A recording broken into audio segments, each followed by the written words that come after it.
Hey guys, welcome to a new tutorial. This has been requested a few times by a user, Crazy Guy. It was one of my first requests and I kept putting it off and putting it off, not because I didn't want to do it, but because I've had so much other work to do that it's quite a small thing that it just kind of got brushed under the carpet. So I apologize to Crazy Guy. We are doing a black hole. As a material, and then I'm going to turn it into a particle as well. The material was originally created by Jordan Bolton, but I've broken it down and I'm going to explain it to you guys step by step so you can understand what's going on.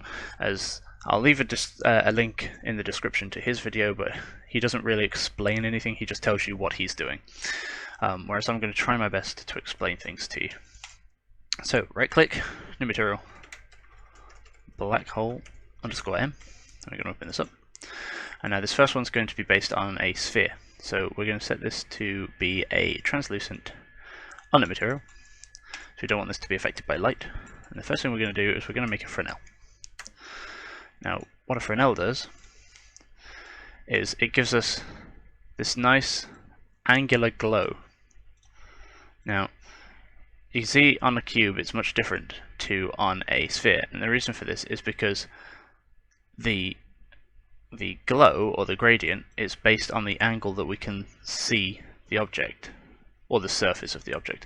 Because the sphere is perfectly round, no matter the angle, we're always going to get exactly the same result. Whereas a cube, you'll get one result when we're looking at this corner.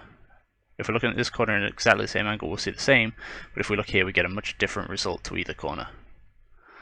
And that's just because of the angles. Here you can see that the outsides of this cylinder are the same if we're looking here. If we tilt up, then we get a little bit more. And if we're looking here, we get something totally different. But with a sphere, because it's exactly the same from every angle, we're always going to get the exact same result. So what we're going to do is hold S, left click for a scalar. We're going to plug this into the exponent in. And this is going to be our black hole size. And we're going to set this to 0.5. Next we're going to get a power node, plug the Fresnel into the power, hold S for a scalar again, plug this into the exponent, and now we're going to call this, we're going to call this black hole power exponent, and now we are going to give this a value of 1.5. Just move that over because we're going to need some more space. Okay, so from the power we're going to multiply this, and we're going to multiply this by another scalar, so hold S and left click, we'll plug this in. The parameter name is the sharpness, so we're going to call this sharpness, because it's going to determine how sharp our edges are. And we're going to default this down to 4.5. Now if we preview this, you can see this really nice glow after we multiply. So what our Fresnel is doing is giving us this nice black centered piece in the middle and then a whiter area around the edge. The power is adding more darkness to the black area, because if we were simply to increase the size, then we're just going to get a larger area. So if we go here, it's still going to be very, very pale. So the power is making this darker, so let's just quickly put that back to where it was. And then by multiplying, we're increasing the values of the white even further, which gives a nice glow on the white. So now what we're going to do is we're going to hold O and left click for a 1 minus x, and we're actually going to use this to invert these values. So that we have white in the middle and black on the outside.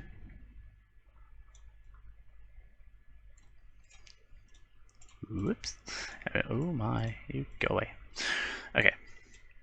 Now, because we don't want these to go beyond black or white, we need them to be clamped within a 0 and 1 value, with 0 being black and 1 being white.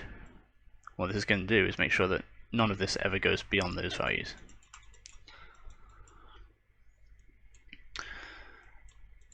Now we're going to hold M and left click for multiply, and we're going to multiply this by the sharpness again, which is going to give us a bit of glow inside the white after we've clamped the black.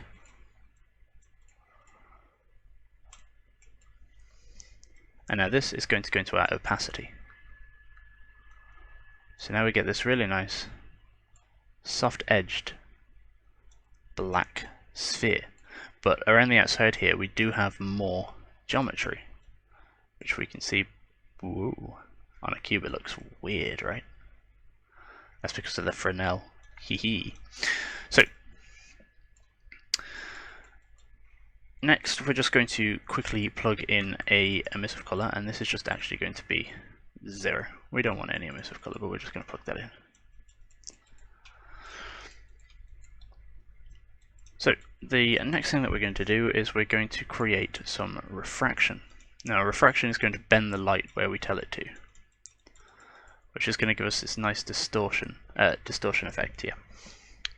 So we're going to need another Fresnel, and we're going to need another scalar, so hold S and left click, plug this into the exponent, and we're just going to set this to 1. And we'll give this an appropriate name in a second.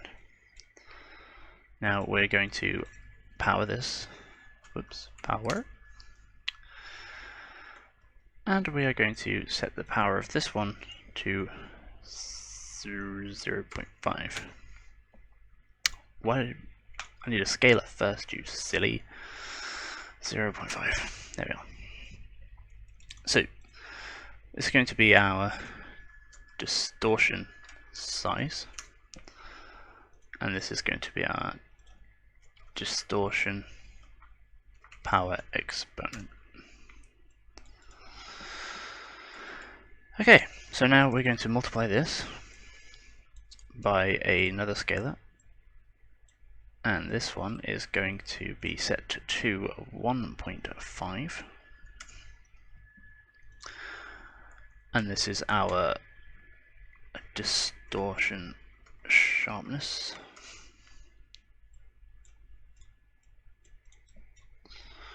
And then we are going to clamp this back down to 0.1, to 0 and then to 1, and then this is going to go into our refraction. Okay, and now we're going to apply this.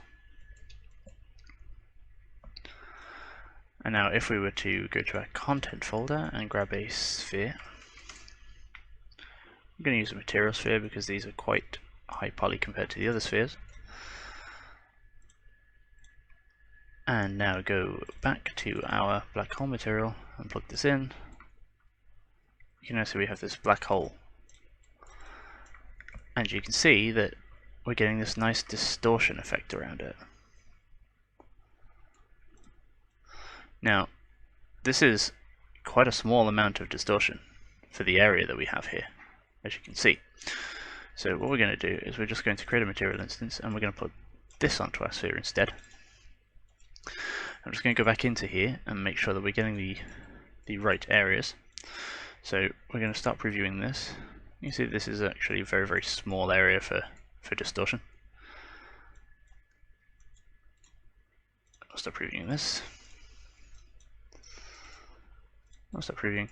Yeah, so it's our distortion size. We really want this to be bigger. In fact, this is supposed to be 1 by default. I don't know why I typed in 0.5.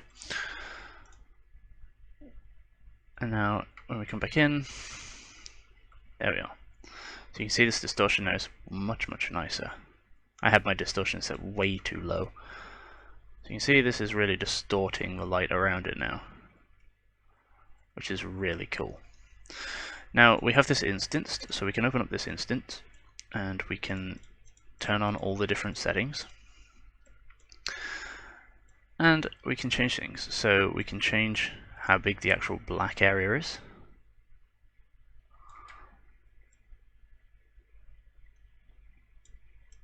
And then we can change, you'll notice, see the edges, the smaller this is, the softer the edges are, the larger it is, the harder the edges. And we can do the same with the distortion. We can really distort this, like really distort it, but we don't really want to go too high because that will be silly. We can change the sharpness of the distortion, so the higher the number, the less distortion we have. We can change how far out this distortion is pushing with the distortion size. and then the sharpness allows us to pull down the size of the black. It's kind of like an inverse, or we can make it big. So if you want to play around with these settings to get them to the way that you want them, I'm going to just blow these out a little bit like so. So we get this really nice distorted effect, which is really quite cool. And of course, we can see this in a bigger area like so, which is really, really cool.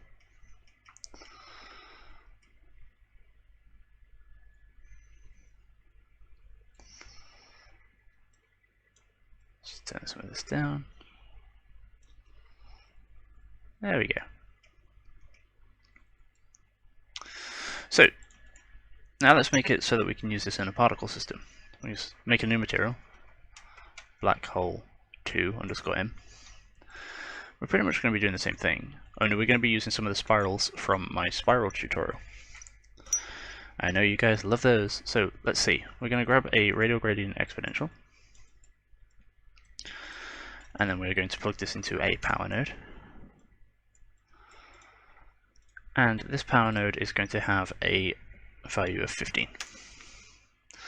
So if we preview this, now this is going to be on a plane, so we're going to preview on a plane. You see that the radial gradient just gives us this nice radial gradient. I just need to change this to a translucent on the material, which will allow us to see it nicer, and will allow us to have better usage. And then if we were to preview the power node, you know, so this is just making this a little bit smaller. So I wonder if we were to just get rid of this, well actually we'll just make a parameter, put this in the radius, and we're just going to scale the radius up, not that high, so that, ooh, we'll break this really quick, break, so it's quite a soft edge radius. Still quite a soft edge. So we probably don't need the power. The power is going to be quite a lot. So we're just going to call this black hole radius. And I'm going to maybe set this to be 0.23 by default. And then we can change the density a little to soften the edge, without using a power node, which is a lot more maths. So we'll call this black hole softness 1.47. We'll default that out. It's quite nice. We'll stop previewing that real quick. Now what we're going to do is we're going to multiply these values by 50.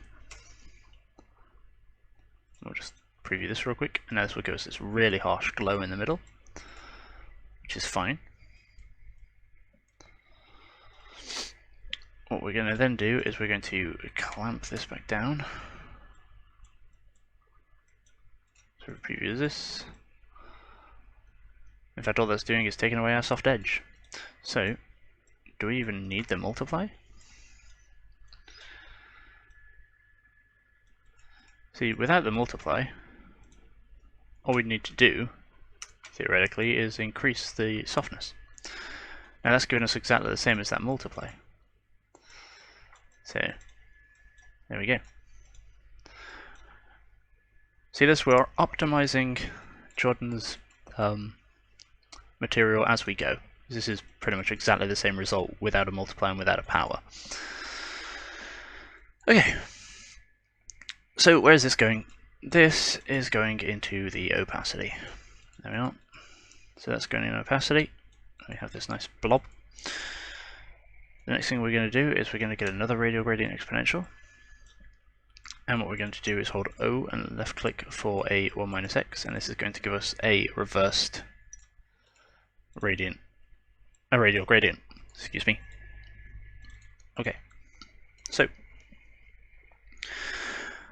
now that we have that down, we're going to absolute. There we are. Now, if we hold Control and Alt, you can see what this absolute does. So this is a math absolute value.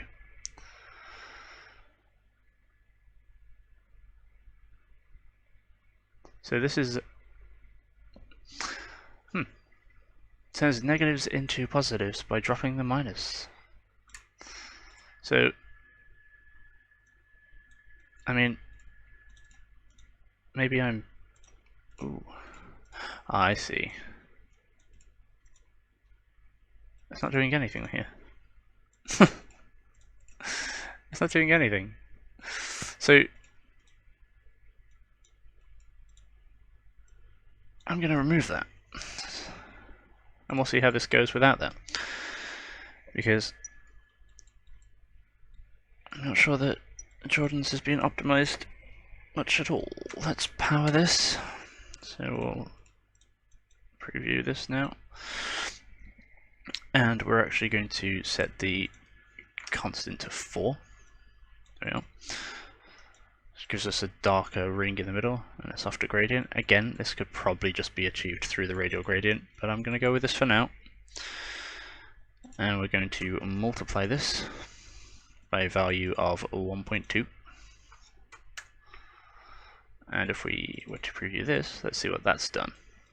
It's made the edge a little bit softer because we've increased the values of white. Okay. Now we're going to clamp this down. Whoops, which gives us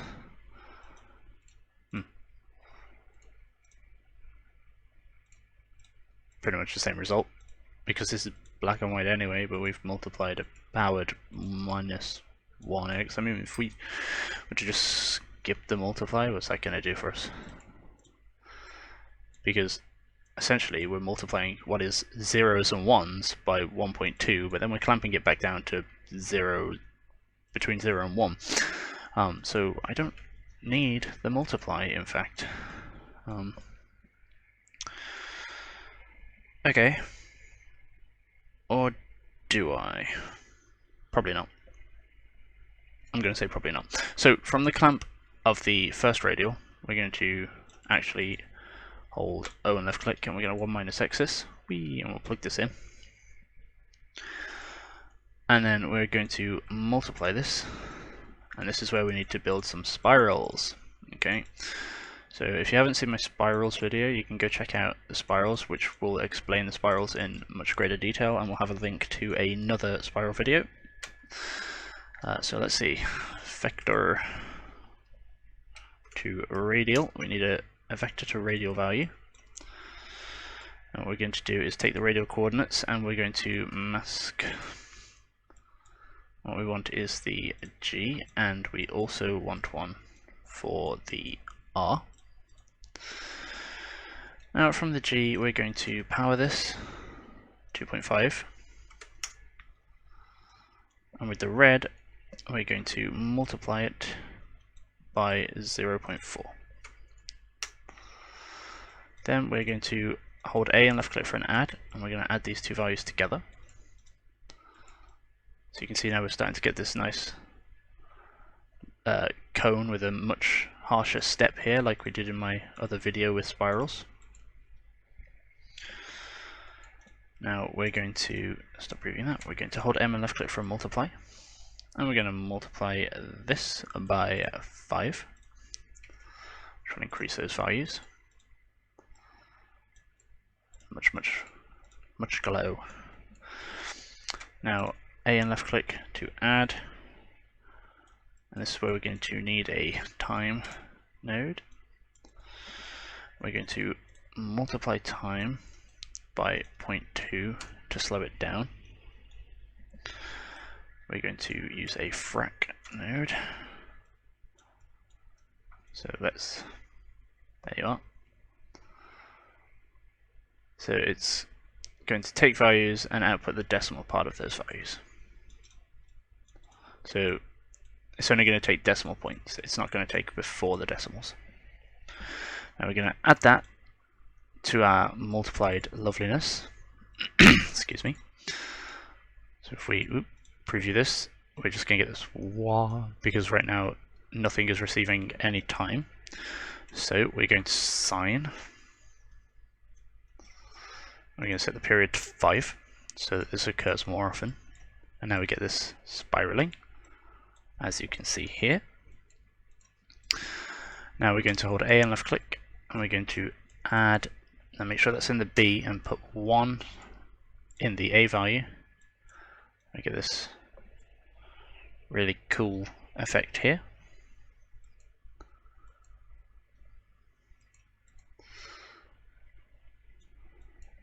There we are. Now we're going to plug this into our multiply. If we start previewing this, we have this here. Now, this isn't looking quite right. So, what have I missed? My sine, maybe it's not supposed to be 5, maybe it's 0.5. It's 0.5, I missed out the point. So 0.5 in the sine, not 5. I'm a dope. And then we get this really nice spiraling effect that goes inwards towards our black hole. So we'll start previewing that really quick. This is now going to be added to the clamp from the radial gradient from the second clamp. It should be set. We'll preview this real quick, and now we have this. It's fading out towards the edges. Now what we're going to do is we're going to hold L and left click for a lerp, and we are going to take our clamp here and plug this into the A, our add and plug this into the B, and we're going to set the alpha to 0.1. And now we're going to plug this into refraction. No, we'll clamp it. We'll clamp it and then plug it into refraction. Okay, now if we apply this, probably going to go through this in a second, and we'll add some of these. Yep, we'll add some material instance. What's the word I'm looking for? What is the word I'm looking for? I don't know. Parameters. We'll add some more parameters. So let's find a plane real quick. I've got a shape plane. We'll rotate this up to 90. And now we're going to go back to where this new instance is and plug this in. And now you can see this is doing its thing with a lot more wibbliness to it than the first one. But you can see that these ones have some sine animation in them. Now, if you decide that this is too many wibbles, we can change the amount of spiraliness. So, the sine, where have we got the sine? Here we go, the sine is what determines how many wiggles we have. Oops. So if you decide that that's too many wiggles, we can turn this up to 0.7.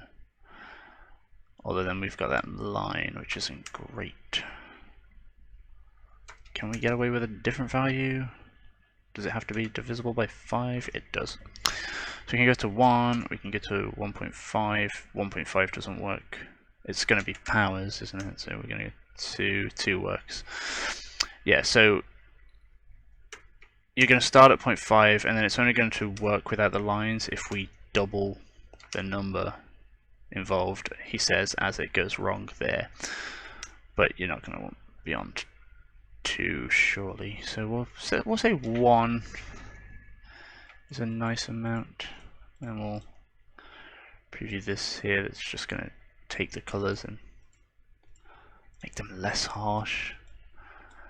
Now if we quickly apply this,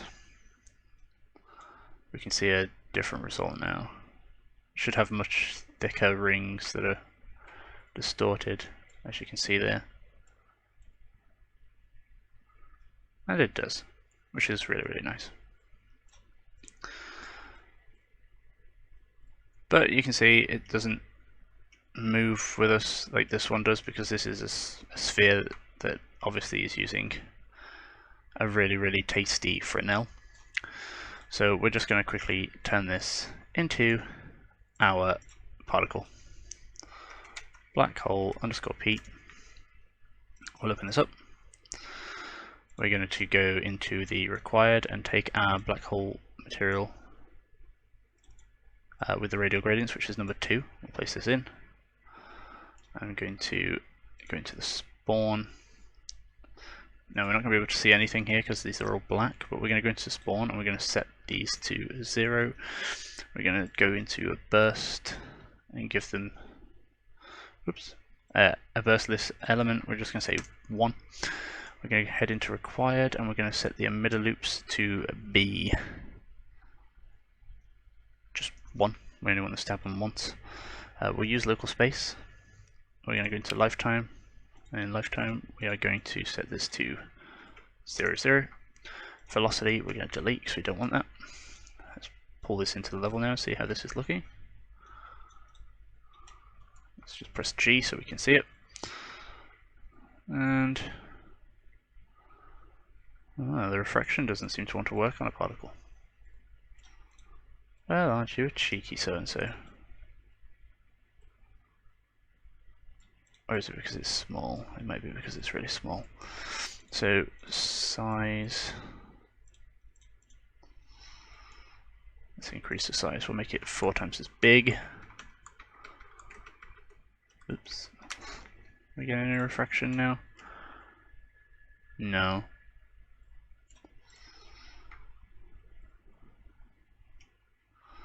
But I assume because refraction depends on light, and this particle, I suppose, is not receiving any light data.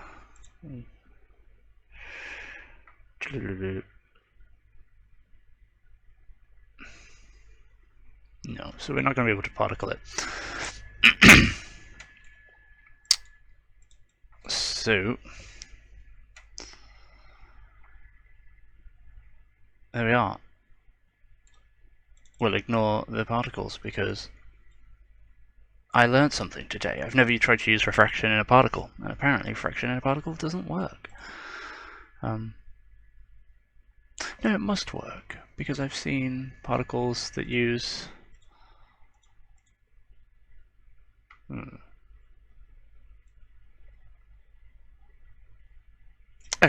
we're going to change this. We're going to say particle type data, set this to mesh. I'm going to change this to be a plane.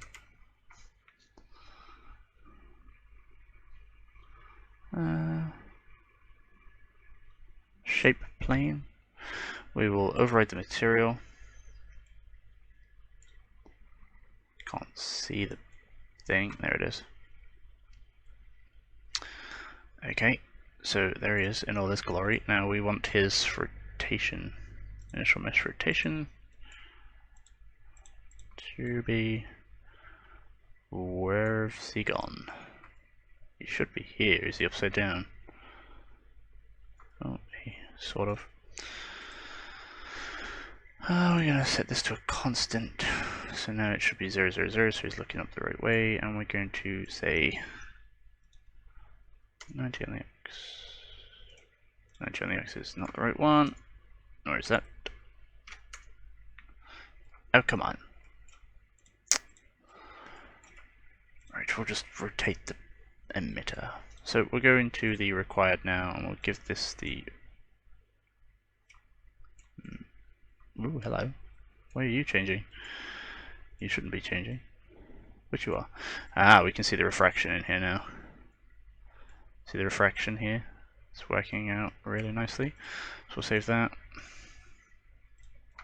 We'll grab our particle. Oh my. He's a big beastie. That's because his size is now way too big. And now it's probably tiny.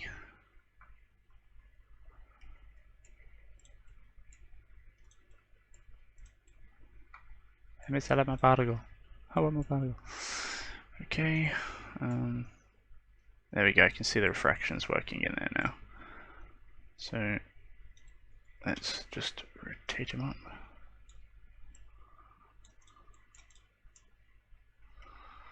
There we are. So now we've got him working in a particle, but we need to get him to always face the camera. And I was curious as to why that wasn't working as just a particle on a mesh. Why it wasn't just a particle. So let's see, if we go into the face camera with spin. Is that what we wanted? Nope. Ah, you cheeky.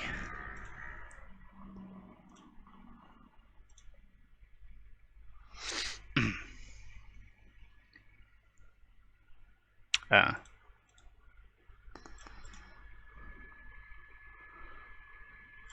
PSA facing camera position. Will you face us now? Nope. Let's go into here. Whoops.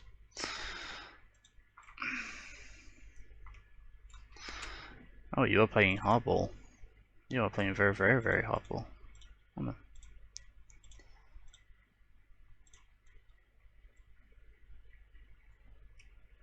Why you never rotate with me? Come on.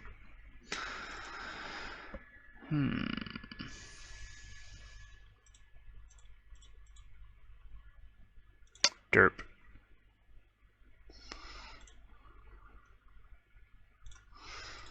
So we need to turn camera facing on. But are you facing opposite way now, you cheeky thing?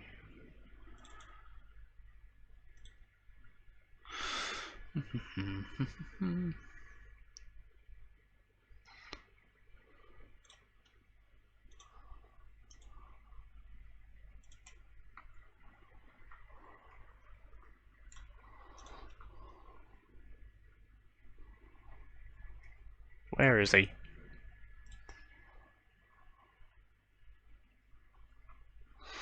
So I don't even see the selection right now. So let's just...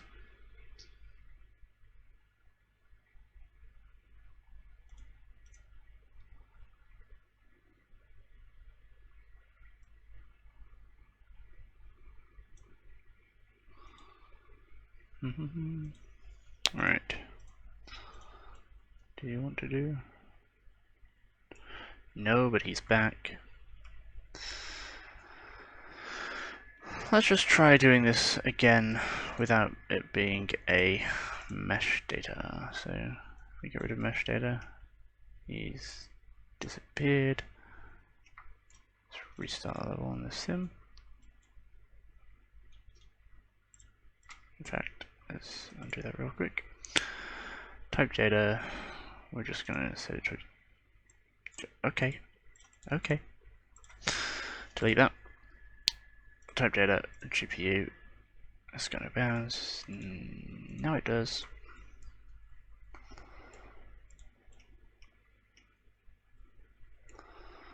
Now spawn. We've got it set to spawn, but it's just not showing us one. Oh, lifetime. Oh, is that why? Did I set it too small?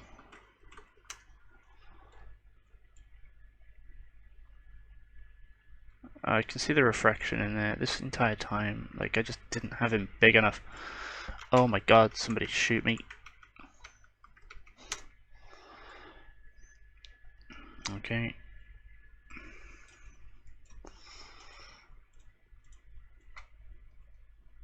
There we go, now he's facing us at all times. And he has the refraction. See all of that, and I'm just an idiot.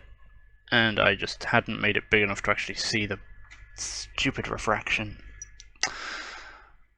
Okay. So there he is. Or was it just because I changed it to a GPU? Let's test that real quick. Let's delete the GPU section.